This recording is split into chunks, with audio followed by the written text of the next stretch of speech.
Yemaken. Derrière ce titre aux accents trompeurs se cache un film marocain, certes, mais digne des plus grosses productions américaines. Le long métrage signé Saïd Nasseri fait le coup de cœur du festival du film de Marrakech. C'est dire l'attente suscitée par l'histoire de ce braqueur fugitif pris au piège dans l'immensité du désert.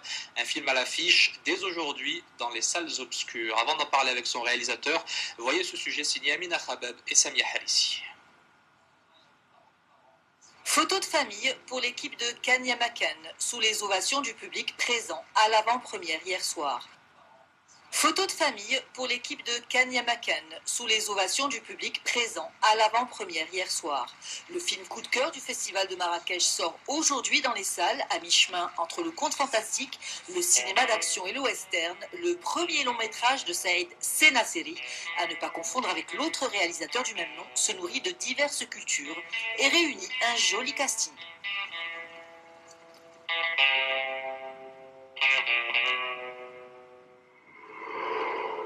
C'est un film qui met en scène de l'action, beaucoup d'action, donc une comédie, action comedy comme on dit.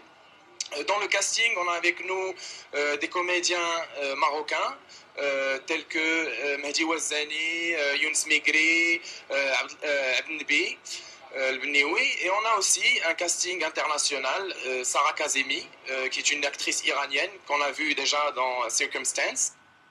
Tourné dans la tradition des blockbusters américains, Can Yamakan met en scène Amir, petit malfrat sans envergure qui s'enfuit dans le désert pour semer ses complices qu'il a doublés après un braquage de banque.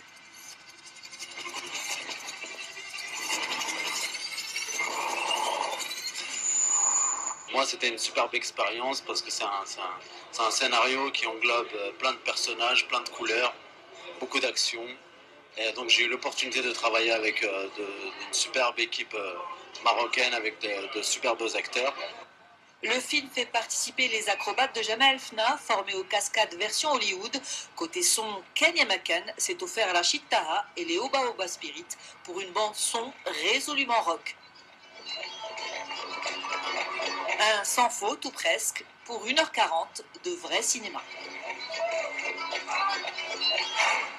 Et nous recevons donc sur ce plateau le réalisateur de Can Yamakan, Saïd Nasseri. Bonsoir, merci d'avoir répondu à notre invitation.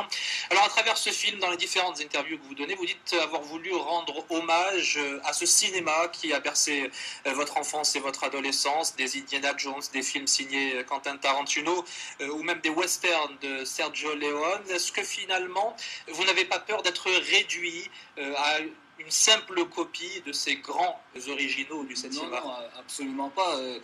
D'abord, les gens les réalisateurs que vous venez de citer n'ont pas le monopole de ce genre de cinéma.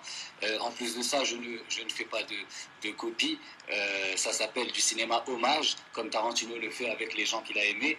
Et moi, je rends hommage aussi au cinéma qui m'a bercé, qui m'a marqué dans mon enfance. Et donc Can Yamakan est vraiment le patchwork de ce cinéma-là, en fait. C'est votre premier film, ce qui ne vous a pas empêché d'être très ambitieux, de faire appel à de grands professionnels du 7e art, notamment pour réaliser les cascades. On l'a vu aussi dans le sujet de Samia Harissi. La bande-son est signée Rachid Taha et les Oba Oba Spirit. Ça coûte cher de faire un film de cette envergure-là, surtout un film marocain. Ça coûte cher, non, par rapport au cinéma d'aujourd'hui et au prix des films marocains d'aujourd'hui. Ça coûte, je suis exactement au même budget que tous les autres films qui sont sortis ces dernières années. Après, par contre, ce qu'il faut, c'est savoir convaincre donc les noms que vous venez de citer, tels que Rachid Taha ou Oba Oba, ou par exemple les frères, la famille Julienne qui ont fait les cascadeurs en fait de cinéma depuis des années, qui ont travaillé sur de gros films comme les James Bond, les Transporteurs, tout ça. La force qu'il faut avoir, c'est savoir convaincre ces gens-là de baisser leurs tarifs et de venir travailler avec nous à nos tarifs et d'accepter nos conditions à nous. C'est aussi une manière de dire que ce film-là, vous le réalisez, certes pour le public marocain, mais avec l'envie, peut-être le secret désir de l'exporter à l'international, pour le rentabiliser tout simplement. Même pas pour le rentabiliser, je pense que ce film-là, on puise dans la culture marocaine, dans notre culture qui est tellement riche et qu'on ne voit pas assez dans notre cinéma. On a tourné dans des régions telles que Merzouga, Erfoud, Ouarzazate, et je pense que